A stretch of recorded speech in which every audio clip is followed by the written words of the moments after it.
Hello friends, welcome to VJS works.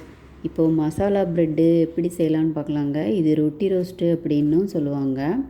இது evening டைமில், tea டைமில் கொஞ்சம் லைட்டாக பசியாக இருக்கிறப்போ சாப்பிட்டா ரொம்ப நல்லா டேஸ்ட்டாகவும் இருக்கும். ஒரு நான்வெஜ் சாப்பிட்ட மாதிரி ஒரு ஃபீலிங் இருக்குங்க. இது சீக்கிரமாக ஒரு மசாலாலாம் அரைச்சிட்டா ஒரு 10 நிமிஷத்தில் செஞ்சு முடிச்சிடலாம். வீடியோவை ஸ்கிப் பண்ணாமல் பாருங்கள். அப்போ தான் நடுவில் நான் அப்பப்போ சொல்கிற டிப்ஸ் எல்லாம் முழுசாக கேட்க முடியும். இப்போது இந்த மசாலா ப்ரெட்டு எப்படி செய்யலாம் அப்படின்னு பார்க்கலாங்க. இதுக்கு நான் சாதாரண ப்ரெட்டு தான் எடுத்துருக்கிறேன். கோதுமை ப்ரெட்டு கிடைச்சா அதுவும் நீங்கள் கேட்டு வாங்கிக்கலாம். ப்ரெட்டு ஒரு பழைய ப்ரெட்டு, மொதல் நாள் ப்ரெட்டு வாங்கினா பரவாயில்ல, அது உதிராமல் நல்லா இருக்கும் வறுக்கிறப்போ. அதுக்காக நான் சாதாரண ப்ரெட் தான் வாங்கியிருக்கிறேன். கோதுமை ப்ரெட்டு நீங்கள் கிடைச்சா அதுவும் வாங்கிக்கோங்க. ஒரு ப்ரெட்டு 32 பீஸாக கட் பண்ணி கடைக்காரங்கிட்டே சொன்னால் கட் பண்ணி கொடுத்துருவாங்க, அது வாங்கிக்கோங்க.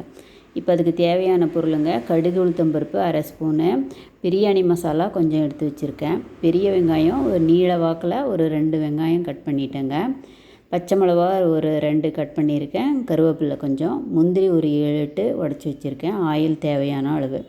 இவ்வளோதாங்க.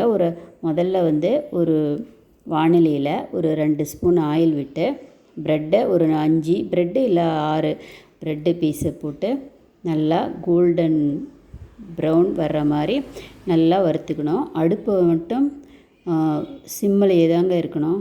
அப்போ தான் ப்ரெட்டு கருகாமல் டோஸ்ட் பண்ண மாதிரியே இருக்கும். அந்த மாதிரி வறுத்து எடுத்துக்கணும். இது மாதிரி எல்லா ப்ரெட்டையும், எல்லா ஸ்லைஸையும் நான் வறுத்து தனியாக ஒரு பிளேட்டில் எடுத்து போட்டு வச்சிட்டாங்க. இது அடுப்பு மட்டும் கம்மியாகவே இருக்கணும், அப்போ தான் கரெக்டாக வரும். பாருங்கள், எல்லா ப்ரெட்டையும் நான் வறுத்து எடுத்து வச்சுக்கிட்டேன். இப்போ இந்த மசாலா ப்ரெட்டுக்கு மசாலா அரைக்கணுங்க. அது என்னன்னு இப்போ சொல்கிறேன். 1 கப்பு தேங்காய் துருவல், கொத்தமல்லி 2 டேபிள் ஸ்பூனு, மிளகு 1 டேபிள் ஸ்பூனு, பட்டை 2, லவங்கம் 5, சோம்பு 1 டேபிள் ஸ்பூனு, அப்புறம் பூண்டு பல் 10, இஞ்சி 2 இன்ச்சு, வரமிளகா 7 இல்லை 8, கசகசா 1/2 டீஸ்பூன். எல்லாத்தையும் கிரைண்டரில் போட்டு நல்லா நைஸாக அரைச்சிட்டேங்க. நீங்கள் மிக்சியில் போடுறதுனாலும் போடலாம், ஆனால் நைஸாக இருக்கணும். இப்போ ஆயில் ஒரு 2 டேபிள் ஸ்பூன் ஒரு அடிகனமான பாத்திரத்தில் விட்டு கடுகு உளுத்தம்பருப்பும் அந்த பிரியாணி மசாலாவும் போட்டு வெடித்ததும் இப்போது பாருங்கள், முந்திரி பருப்பையும் போட்டுட்டேன். அப்புறம் பச்சை மிளகா, கருவேப்பிலை எல்லாத்தையும் போட்டு நல்லா வதக்குறேங்க. இப்போ பெரிய வெங்காயம் நீளமாக நறுக்கினதை போட்டு கொஞ்சமாக இதுக்கு கொஞ்சம் உப்பு சேர்த்து நல்லா வதக்கணும்.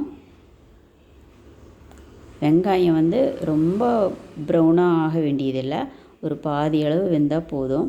கொஞ்சமாக உப்பு சேர்த்து நான் வதக்குறேன். பிரியாணி மசாலா நான் ஏலக்காய் 2, அன்னாசிப்பூ 1, ஒரு பிரியாணி இலை அவ்வளோதாங்க போட்டேன். இப்போ பாருங்கள், அந்த மசாலா அரைச்ச மசாலா விழுத அப்படியே கெட்டியாக ஃபஸ்ட்டு போட்டு நல்லா சுருண்டாக வதக்கிடுறேன் எண்ணெயிலேயே. கொஞ்சமாக மஞ்சத்தூள் சேர்த்துக்கலாம்.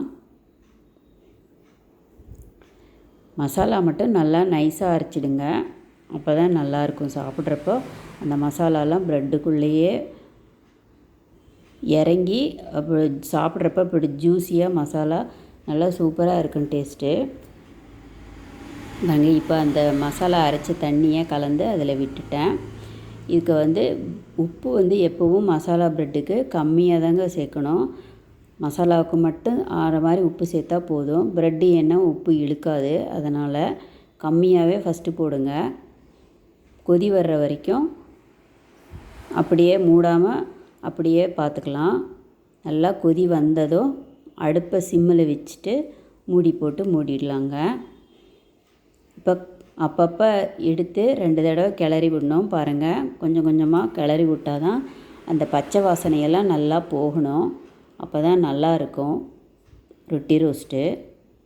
பாருங்கள், இப்போ பாதி அளவுக்கு மேலே நல்லாவே இப்போ எல்லாம் சுண்டிடுச்சு. இப்போ அந்த வறுத்து வச்சுருக்கிற ப்ரெட்டை இந்த ஸ்டேஜ் இருக்கணுங்க. அப்போ தான் நல்லா அந்த ப்ரெட்டுக்குள்ளே அந்த மசாலாலாம் இறங்கும். பாருங்கள், கொஞ்சம் கொஞ்சமாக அதுக்குள்ளே ப்ரெட்டுக்குள்ளே மசாலாலாம் உள்ளே போய் சேர்ந்துக்கும், அது இழுத்துக்கும். பாருங்கள், எல்லா ப்ரெட்டையும் போட்டு நல்லா கலந்து அடுப்பை ஆஃப் பண்ணிவிட்டு ஒரு 5 நிமிஷம் அப்படியே விட்டுருங்க. அப்போ தான் அந்த மசாலாவையெல்லாம் ப்ரெட்டு நல்லா இழுத்துக்கும். அவ்வளோதாங்க, ரொட்டி ரோஸ்ட் மசாலா ப்ரெட்டு ரெடி ஆயிடுச்சு.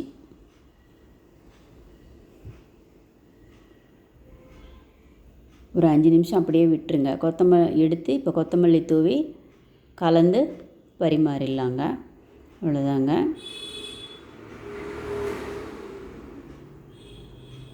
ரொட்டி ரோஸ்ட் மசாலா ப்ரெட் ரெடி ஆகிடுச்சிங்க. நீங்கள் முடிஞ்ச வரைக்கும் கோதுமை ப்ரெட் இருந்தால் வாங்குங்க. அப்படி இல்லைன்னா சாதாரண ப்ரெட்டே போதும். கடைக்காரங்களே கட் பண்ணி கொடுத்துருவாங்க. அப்படி இல்லைன்னா நீங்கள் வீட்டுக்கு கொண்டு வந்து கூட கட் பண்ணிக்கலாம். ஒரு நாள் ப்ரெட்டு வாங்குங்க, அப்போ தான் நல்லாயிருக்கும். விஜேஎஸ் ஒர்க்ஸ் சேனலை சப்ஸ்கிரைப் பண்ணுங்கள். பிடிச்சிருந்தால் லைக் பண்ணுங்கள், ஷேர் பண்ணுங்கள். தேங்க்யூ ஃபார் வாட்சிங்.